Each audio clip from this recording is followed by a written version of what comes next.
ম্যারাথনে দৌড়তে গিয়ে মৃত্যু হয়েছে ছাত্রের। স্বামীজির জন্মদিনে উত্তরবঙ্গ কৃষি বিদ্যালয়ের উদ্যোগে ম্যারাথন দৌড়ে অংশ নিয়েছিলেন বছর 19-এর রেয়াস রায়। ফার্স্ট ইয়ারের ছাত্র রেয়াস রাইয়ের বাড়ি নর্জন গরুবাথান এলাকায়।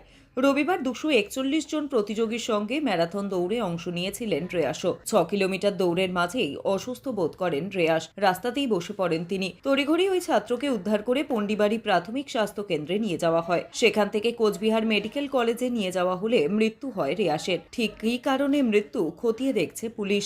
উনি দৌড়াতে গিয়ে হোঁচট খেয়ে পড়েন আর কি।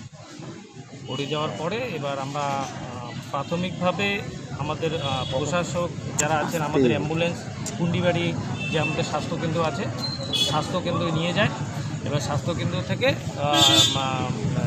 ট্রান্সফার করে রেফার করে দেন হচ্ছে আমাদের এমজেএন মেডিকেল কলেজ। এবার যখন এমজেএন মেডিকেল কলেজে আসেন, আমাদের ড্রাইভার যারা আছেন, অ্যাম্বুলেন্স ড্রাইভার, আমাদের মেডিকেল ইউনিটের টিম টোটালটা আসেন এখানে।